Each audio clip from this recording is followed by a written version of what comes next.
All right, today we're making creamy tuna pasta with peas and Parmesan. And this is an easy dish with some stuff you probably have in your pantry, which is 2 cans of tuna. And the secret ingredient, anchovies. Do you like anchovies? Sure. If you or anyone else hates anchovies, I'm telling you right now, they're not gonna taste them, and these things are awesome. They're packed with umami. You mommy. Umami. You are mommy. Umami. All right, you need 8 ounces of pasta or half a box. I'm using Banza pasta, which is cool. It's made from chickpeas, which are the same thing as garbanzo beans. I prefer to say garbanzo because you get to say bonzo, and that's a win. But you can use any pasta you want. 2 tablespoons of butter or olive oil, and if you cook with extra virgin olive oil, you shouldn't. Its smoke point is too low, which means it burns quickly. Tonight, I'm using ghee. Ghee is delicious. Half of a yellow onion, 2 cloves of garlic, minced, a cup of frozen peas. I ran out of fancy containers, so I used a glass. What do you know? 1 cup of half and half, heavy cream. I'm using Greek yogurt because it's delicious and it's versatile. You can use it as a substitute for sour cream, buttermilk, and even a substitute for ricotta.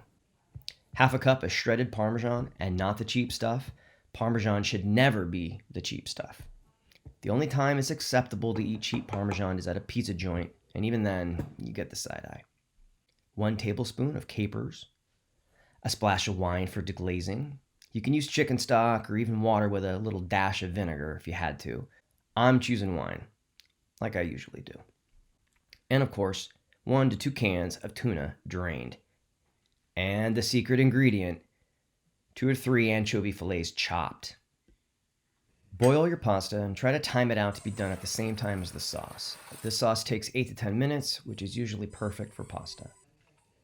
In a saute pan on medium heat, add the ghee or butter or olive oil. Then throw in the anchovies with their little tasty chovy oils. That's Italian MSG, kids. Add the onions, then the garlic, and saute the garlic for a minute or just until you can smell it. But don't let it brown. If you brown it, start over. I like to stop the garlic from cooking with a little dash of wine. Throw in the wine and let the alcohol cook off. There isn't much, so it shouldn't take more than a minute.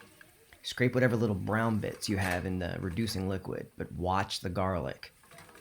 Add the frozen peas and season with a pinch of salt and pepper, and saute for a couple minutes or until the peas are heated through. Since they were frozen, they'll add a little liquid back into the sauce. Turn your heat down and add the Greek yogurt or cream and allow it to come up to a simmer, stirring a lot, frequently. But don't let it scorch. You should always observe and adjust your heat, and that's what cooking is. At this point, the pasta should be getting close, and if you've timed it right, again, cooking, add the drained pasta and stir it. Drop in those capers and sprinkle the good Parmesan over the pasta and stir it to combine. The heat will melt the Parmesan as you stir, and once melted, turn it off. Finally, add the drained tuna and fold it into the pasta. If you're using whole tuna chunks, break them up slightly as you stir. And if you're using chunk light like I am, that's already kind of in small pieces, fold it gently to avoid breaking the tuna up too much. And there it is. And I know it kind of looks like a tuna casserole, which it kind of is, but this is a delicious, easy weeknight meal paired with anything but a weeknight wine.